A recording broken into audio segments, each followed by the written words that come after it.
आज मैं आपको एक अनोखी रहस्यमय कहानी सुनाऊंगा। अगर आप चैनल पर नए हैं तो अभी सब्सक्राइब कर ले तथा कहानी पूरा देखें। अंत में एक अनोखा रहस्य छुपा है। धन्यवाद। तो सुनिए। एक बार ब्रह्मांड में एक ऐसा युग आया जब अत्यधिक ज्ञान के कारण मनुष्य दुख पा रहा था। हर कोई इतना ज्ञानी हो गया था कि वह भविष्य की हर आपदा और अतीत की हर गलती को स्पष्ट रूप से जानता था। इस अति चेतना के कारण मनुष्य का जीवन दुख से भर गया। वे वर्तमान में जी नहीं पाते थे क्योंकि वे जानते थे कि कल क्या बुरा होने वाला है। न वे कोई नया कार्य शुरू कर पाते थे क्योंकि उन्हें उस कार्य की अंतिम विफलता का ज्ञान था। इस संकट का कारण एक नई ऊर्जा थी जो आकाश में एक विशाल आंख के रूप में प्रकट हुई थी, जिसे अनादि स्मृति कहा जाता था। यह आंख अतीत और भविष्य के सभी ज्ञान को बिना किसी क्रम के लगातार मनुष्यों के मन में प्रसारित कर रही थी। देवता भी इससे परेशान थे। विष्णु जी ने कहा, हे महादेव, ये कैसा संकट है? हम ज्ञान को कैसे नष्ट कर सकते हैं? ज्ञान तो सृष्टि का आधार है। शिव जी ने उत्तर दिया, विष्णु, ज्ञान केवल प्रकाश नहीं है, ज्ञान भार भी हो सकता है।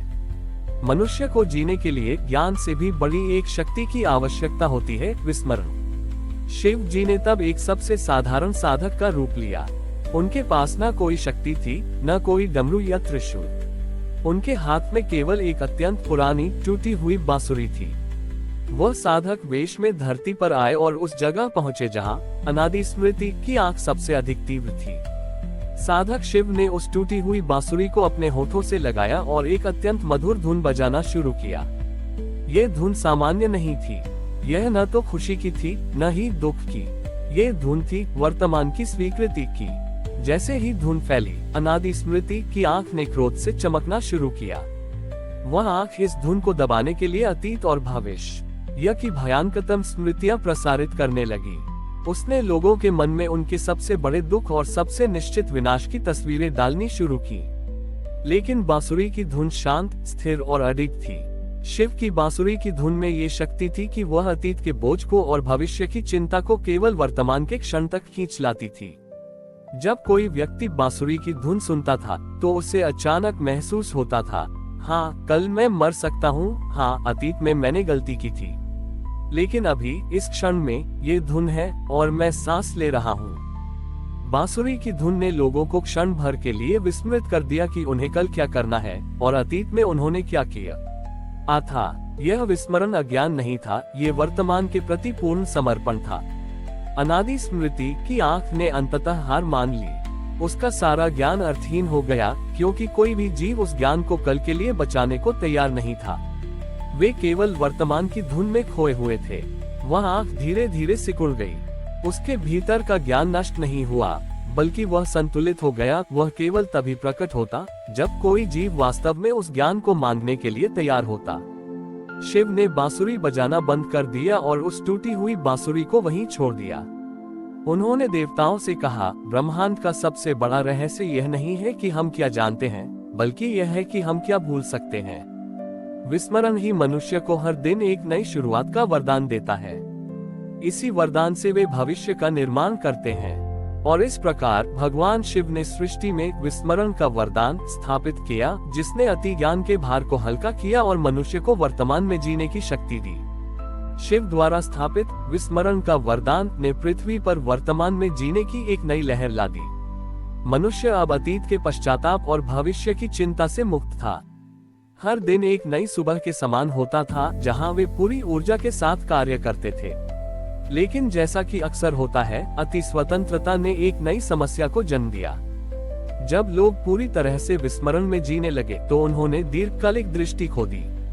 तारांकन किसानों को ये याद नहीं रहा कि अगले मौसम में क्या फसल बोनी है। तारांकन राजाओं को ये याद नहीं रहा कि अगले दशक में अपने राज्य को कैसे सुरक्षित करना है। तारांकन गुरुओं को ये याद नहीं रहा कि पिछले शिष्यों को उन्होंने क्या ज्ञान दिया था, जिससे ज्ञान की निरंतरता टूट गई। मनुष्य क्षणभंगुर सुखों में जीने लगा, लेकिन महान लक्ष्यों को भूल गया। अतीत की गलतियों को भूलना अच्छा था, लेकिन अतीत के अनुभव को भूलने से प्रगति रुक गई। देवताओं ने फिर से चिंता व्यक्त की। विष्णु जी ने कहा, महादेव, मनुष्य को स्थिरता चाहिए, लेकिन अब वे क्षणिक हो गए हैं। वे अनुभवों से नहीं सीख पा रहे हैं। शिव जी ने उत्तर दिया, विष्णु, मैंने उन्हें पूरी तरह भूलना नहीं सिखाया, मैंने उन्हें वर्तमान में जीना सिखाया है। मनुष्य ने उस बांसुरी की धुन को केवल विस्मरण के लिए उपयोग किया, न कि विस्मृत होकर भी याद रखने के लिए। शिव जी ने एक बार फिर कैलाश से धरती पर एक नए रूप में कदम रखा। इस बार वह एक अत्यंत वृद्ध यानी इतिहासकार के रूप में आए, जिनकी पीठ पर ताड़ के पत्तों पर लिखे हुए सैकड़ों ग्रंथ का भारी बोझ था। वह इतिहासकार शिव उस नगर के केंद्र में पहुंचे जहां लोग सबसे अधिक क्षणभंगुर थे। उन्होंने अपने ग्रंथों के ढेर को जमीन पर रखा और खुद भी उनके बीच बैठ गए। नगरवासियों ने पूछा, हे महाज्ञानी, आप इतने भारी बोझ को क्यों ढो रहे हैं, जबकि हमें तो सिखाया गया है कि भार मुक्त रहना ही आनंद है।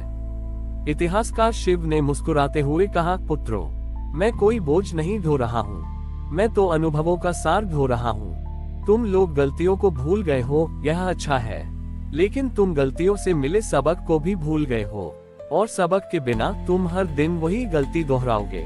शिव ने एक पत्ता उठाया और उस पर लिखी एक प्राचीन घटना पढ़कर सुनाई। एक राजा ने अति आत्मविश्वास में पड़कर अपनी सेना को नष्ट कर दिया था। नगर के राजा को ये कहानी सुनकर अचानक एक बोध हुआ। उसने तुरंत महसूस किया कि वह कल ही उसी अति आत्मविश्वास में एक घातक सैन्य निर्णय लेने वाला था।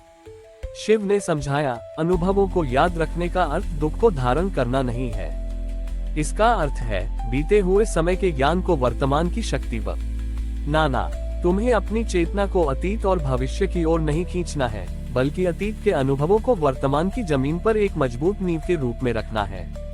शिव ने उस बांसुरी की धुन को फिर से बजाया, लेकिन इस बार धुन में विस्मरण के साथ साथ सतर्क स्मृति का भी स्वर था। इस नई धुन का प्रभाव ये हुआ कि तारांकन मनुष्यों के मन से दुखद भावनाएं तुरंत विस्मृत हो गईं। तारांकन लेकिन उन दुखों से मिले मूल सबक उनके हृदय में ज्ञान बनकर स्थिर हो गए। इस प्रकार शिव जी ने विस्मरण और स्मृति के बीच का सही संतुलन सिखाया। उन्होंने मनुष्य को क्षणभंगुर जीवन से निकालकर सतत प्रगति के मार्ग पर लगाया। उन्होंने उन्हें सिखाया कि वर्तमान में जीना तब तक अधूरा है जब तक हम अतीत के अनुभवों से सीखने की कला को धारण नहीं करते। हमारी और भी आध्यात्मिक एवं अनोखी कहानियां देखने के लिए हमारे चैनल पर जाएं तथा धार्मिक एवं पौराणिक अनोखी कहानियां हमारे चैनल पर है। कृपया जाके देखें तथा हमारे चैनल को सब्सक्राइब करके रखें और वीडियो लाइक जरूर करें। धन्यवाद।